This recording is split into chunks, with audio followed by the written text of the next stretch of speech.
दोस्तों, 21 जुलाई 2024 रविवार के दिन करीब 400 वर्षों बाद एक दिव्य और दुर्लभ संयोग बनने जा रहा है, क्योंकि इस दिन सभी पूर्णिमा में से सबसे बड़ी पूर्णिमा गुरु पूर्णिमा पड़ने जा रही है।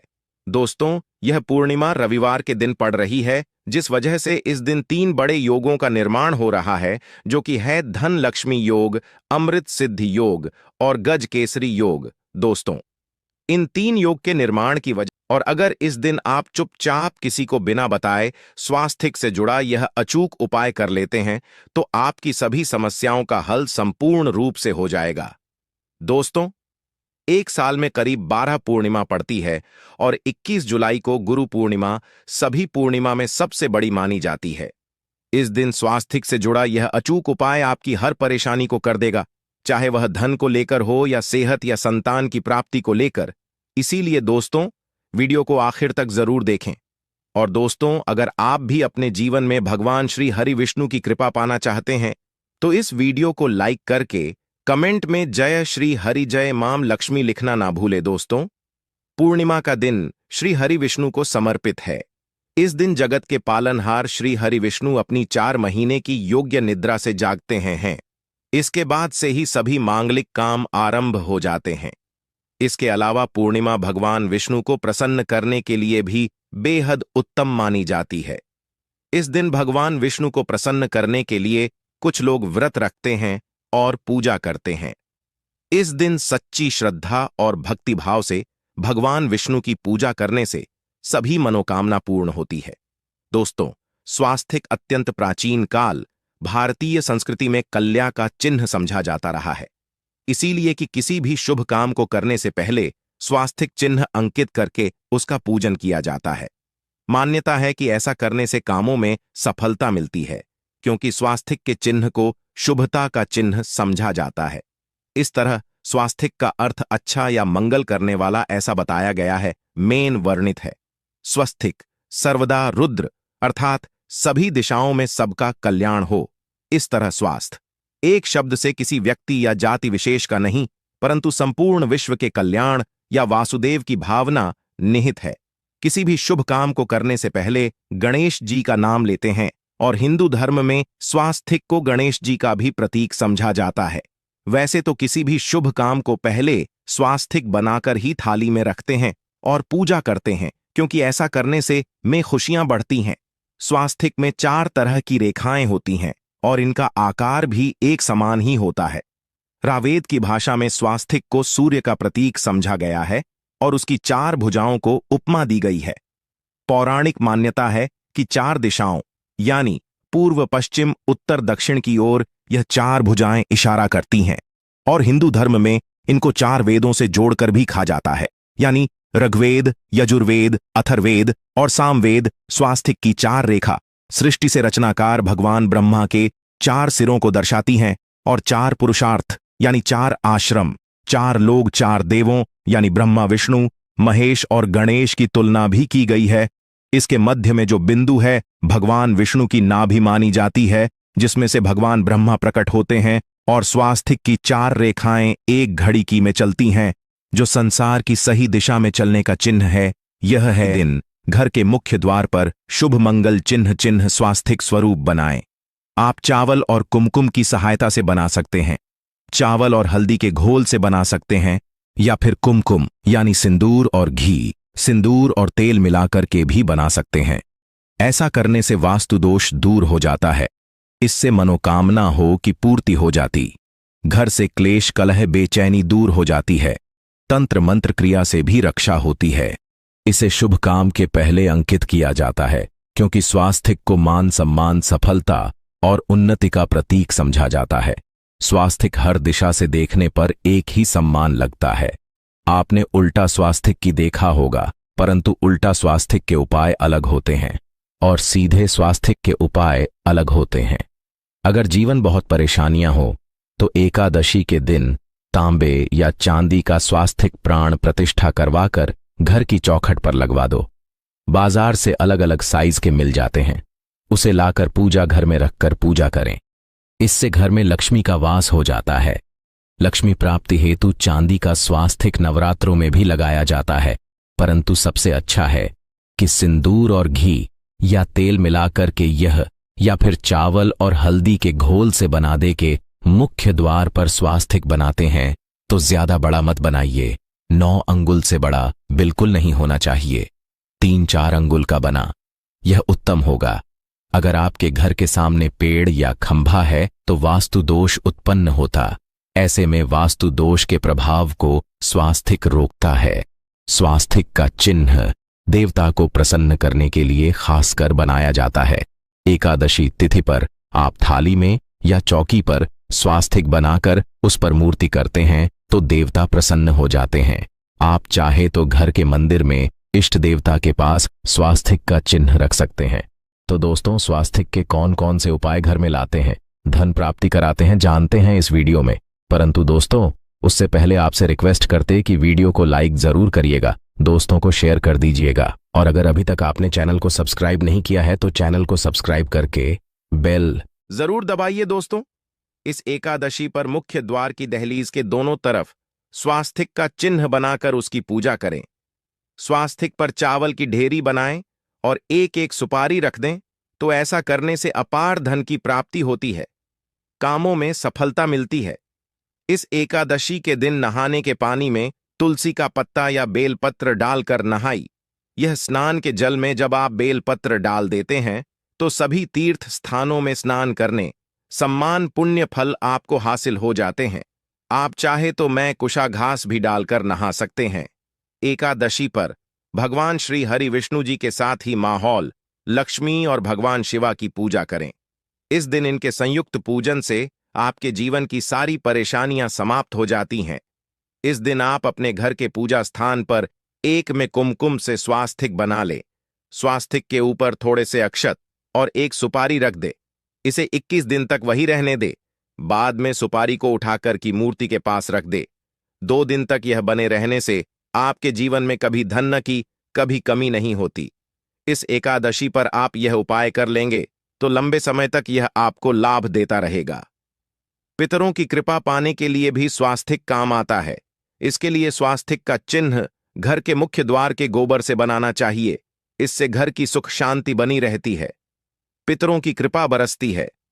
दोस्तों, कहा जाता है कि एकादशी के दिन पीपल की जड़ में अगर 1 लोटे जल में 1 छुटकी काले तिल और थोड़ी सी शक्कर डालकर जल अर्पित करें तो इससे पितृदेव की विशेष कृपा मिलती है और धन लक्ष्मी भी प्रसन्न हो जाती है। धन दौलत सुख समृद्धि यश मान सम्मान में वृद्धि होती चली जाती है। अगर आपकी कोई विशेष मनोकामना है, उस मनोकामना की पूर्ति के लिए आप एक विशेष उपाय कर सकते हैं। दोस्तों, कई बार लंबे समय तक हम किसी मनोकामना को लेकर चलते हैं, अनेक प्रयासों बाद भी पूर्ण नहीं हो पाती। ऐसे में एकादशी के दिन आप आसपास के किसी भी मंदिर में जाकर मंदिर की दीवार पर सिंदूर से उल्टा स्वास्तिक बना दें। मनोकामना पूर्ति की प्रार्थना भगवान से करें, जरूर पूर्ण हो जाएगी। और जब आपकी मन्नत पूरी हो जाए तब जाकर वहीं पर सीधा स्वास्तिक बना दें और भगवान को धन्यवाद दें।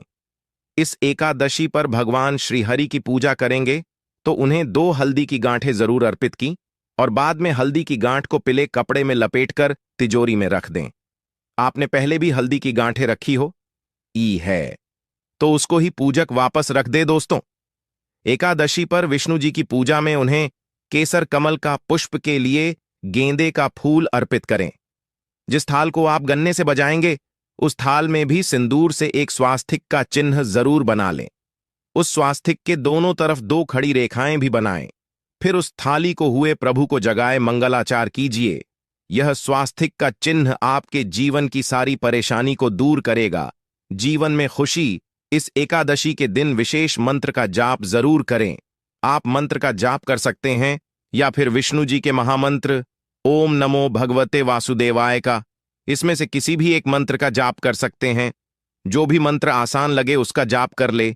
इस एकादशी के दिन अपनी मनोकामना की पूर्ति के लिए यह उपाय कर सकते हैं। आप तुलसी में जब जल अर्पित करेंगे तब 1 लोटे में जल लेकर उसमें छुटकी हल्दी, 2-4 बूंदे दूध, थोड़ी सी मिश्री और 1 छुटकी अक्षर डालकर ही अर्पित करें और शाम के समय तुलसी के समक्ष घी का दीपक जलाए। इस दीपक में एक सिक्का रख दें और बाद में इस सिक्के को उठाकर संभाल के रखें। तुलसी को विष्णु प्रिय भी कहते हैं, इसलिए देवता जब जागते हैं तो सबसे पहले प्रार्थना तुलसी की सुनते हैं। वैसे यह सिक्का रोज के दीपक में भी आप डालकर दीपक जला सकते हैं। ऐसा करने से ऐसा का सिद्ध हो जाएगा। फिर जब भी महत्वपूर्ण काम से आप घर से बाहर हैं तो इस सिक्के को साथ में रखकर निकले। आपको काम में सिद्ध जरूर हासिल मिलेगी। इस दिन दीपक का उपाय जरूर ही करें। एक दीपक घर के मुख्य द्वार पर अंदर की तरफ से या फिर पास के किसी मंदिर में एक दीपक, तुलसी के नीचे एक दीपक अपने घर के पूजा स्थान पर इस दिन जरूर जलाए। पूजा के बाद आरती जरूर करें। आरती की थाल में कुमकुम से स्वास्तिक बनाकर उस पर फूलों की पंखुड़ी और थोड़े अक्षत रखकर फिर दीपक जलाकर प्रभु की आरती करें। सर्वोत्तम होगा। परंतु याद रखें कि भगवान श्री हरि विष्णु को अक्षत अर्पित नहीं किए जाते, मां लक्ष्मी को अर्पित किए जाते हैं। अगर विष्णु जी को अर्पित करना चाहते हैं तो हल्दी से रंगा कर्रर ही पी लें। अक्षत अर्पित करें तो दोस्तों विधि विधान से इस दिन पूजा आराधना करें। स्वास्तिक के उपाय जरूर करें और विष्णु जी के साथ ही शिवाजी और माता लक्ष्मी की असीम कृपा पा को सुंदर बनाए। दोस्तों, भगवान विष्णु की कृपा के लिए इस एकादशी के दिन स्नान करते समय पानी में एक चुटकी हल्दी डाल लें। इसके बाद स्नान करें और पीले रंग के वस्त्र धारण करके भगवान विष्णु की विधि विधान से साधना करें। इस एकादशी के दिन श्री हारिका सबसे पहले गाय के दूध से और फिर शंख में गंगा जल भरकर स्नान कराए। इसके बाद उन्हें पीले रंग के वस्त्र अर्पित कर मानता कि इस एकादशी के दिन ऐसा करने से भगवान विष्णु का विशेष आशीर्वाद हासिल होता है। इस एकादशी के दिन भगवान विष्णु की पूजा करते समय उन्हें केसर अथवा पीले चंदन या हल्दी का तिलक लगाए। साथ ही साथ भगवान विष्णु के प्रिय पीले रंग के फूल और पीले फल चढ़ाए। मान्यता है कि इस उपाय को करने से भगवान विष्णु शीघ्र ही प्रसन्न होकर भक्तों को मनचाहा आशीर्वाद देते हैं। आपके नजदीक भगवान विष्णु का मरना हो तो आप भगवान विष्णु के अवतार भगवान श्री कृष्ण की मूर्ति की भी पूजा करके इस एकादशी का पुण्य फल हासिल करें। ईश्वर की साधना आराधना में मंत्र जप का विशेष महत्व होता है। ऐसे में राम दरबार की तस्वीर अपने घर में लेकर आए और श्री राम दरबार की तस्वीर का पूजन करें, या उनकी मूर्ति या उनसे जुड़ी किसी तरह की कोई चीज आपके पास है तो आप उनका पूजन करें। सारे देवी देवताओं का आपको आशीर्वाद मिल जाता है। हनुमान जी से लेकर सीता माता, भगवान श्री राम और अन्य देवी देवताओं का भी आशीर्वाद मिल जाता है। निश्चित तौर पर अपने घर के पूजा घर में एक साथ आप यह तस्वीर रख सकते हैं। इससे आपके जीवन में राज्य योग की हासिल हो सकती है। दोस्तों, इसी तरह यदि आप अपने घर के पूजा घर में या किसी अन्य स्थान पर यदि कोई तस्वीर रखना चाहते हैं और उसे लगाकर अपने घर में लाभ हासिल करना चाहते हैं तो अपने घर में या पूजा आपको निश्चित तौर पर त्रिदेव की तस्वीर या मूर्ति एक ही स्थान पर लाकर अवश्य रखनी चाहिए। ब्रह्मा, विष्णु और महेश, इन तीनों की संयुक्त से एक साथ तस्वीर अपने घर के मंदिर में या अपने घर में कहीं भी लाकर रख देनी चाहिए। समझा जाता है कि इन तीन देवताओं के एक साथ दर्शन करने मात्र से हमारे बड़े से बड़े विघ्न और बड़े से बड़े कर्ष ऐसे ही समाप्त हो जाते हैं। इसी वजह से इन तीनों की एक साथ में तस्वीर या मूर्ति लाकर आपको पूजा अवश्य करनी चाहिए। दोस्तों, अब बात करते हैं कि कुछ ऐसी तस्वीरें होती हैं या ऐसी मूर्तियां होती हैं जिनको आपको अपने पूजा घर में स्थान ही नहीं देना चाहिए। यदि आपने इन तस्वीरों को या मूर्ति को अपने घर के पूजा घर में स्थान दिया है तो समझ लीजिए कि आपको कंगाली का सामना करना पड़ेगा या फिर देवी देवताओं की क्रोध का सामना करना पड़ेगा। दोस्तों, और एक बात बता कि मंदिर में कभी भी विषम संख्या में गणेश जी की मूर्तियां ना रखें, जैसे कि 1, 3 या 5 ऐसे रखना समझा जाता है।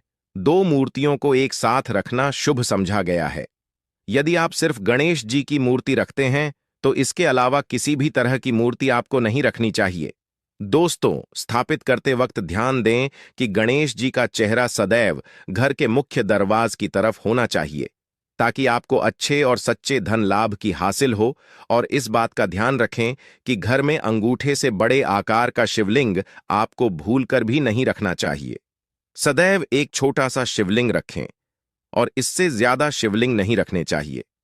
दोस्तों, वैसे तो कोई अपने घर में शिवलिंग रखना ही नहीं चाहिए। उसके बाद भी यदि रखते हैं तो अंगूठे से बड़े आकार का शिवलिंग आपको नहीं रखना चाहिए। आप छोटा शिवलिंग रख दें और ध्यान रखें कि एक से ज्यादा शिवलिंग आपको भूल कर भी नहीं रखने हैं। घर में यदि आप शिवलिंग रखते हैं तो शिवलिंग के ऊपर आपको तुलसी भूल कर भी अर्पित नहीं करनी चाहिए।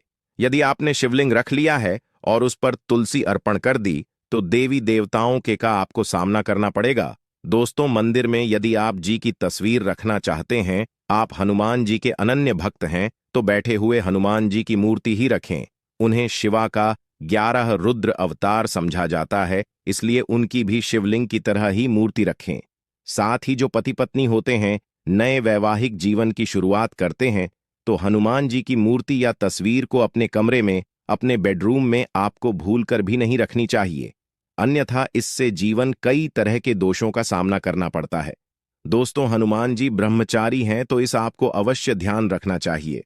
दोस्तों, राधा कृष्णा की मूर्तियों को यदि आप जैसे अपने क्षण कक्ष में सोते हैं और उन्हें आपके बेर के सामने की तरफ रखा है कि जैसे कि आप सुबह उठे और आपको उठते ही पहले उनके दर्शन हो जाए, तो समझ लीजिए कि आपका जीवन मालामाल होने वाला है। किसी भी तरह का कोई दोहक धन की चिंता आपके जीवन में रहेगी।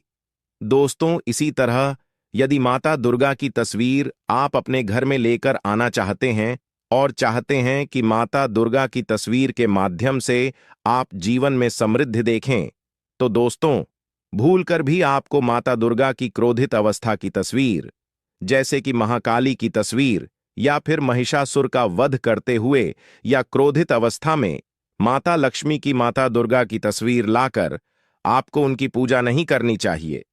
दोस्तों, सदैव और सुंदर मुख वाली तस्वीर ही अपने घर के अंदर लाकर पूजा करनी चाहिए। इसे बहुत ही शुभ और मंगलकारी समझा जाता है। दोस्तों, इस बात का ध्यान रखें कि यदि आप अपने घर में मूर्तियां रखते हैं तो आपको इन पर भूलकर टूटे चावल नहीं चढ़ाने चाहिए, और बेहतर होगा कि आप हल्दी में चावल को पीला करके ही वह चावल चढ़ाएं, किंतु टूटे हुए चावल आपको भूलकर भी माता लक्ष्मी को या अपने घर में देवी देवता नहीं चढ़ाने चाहिए। दोस्तों, इसी तरह इस बात का भी ध्यान रखें कि अपने घर के मृत परिजनों की या पूर्वजों की तस्वीर मंदिर में स्थापित ना करें।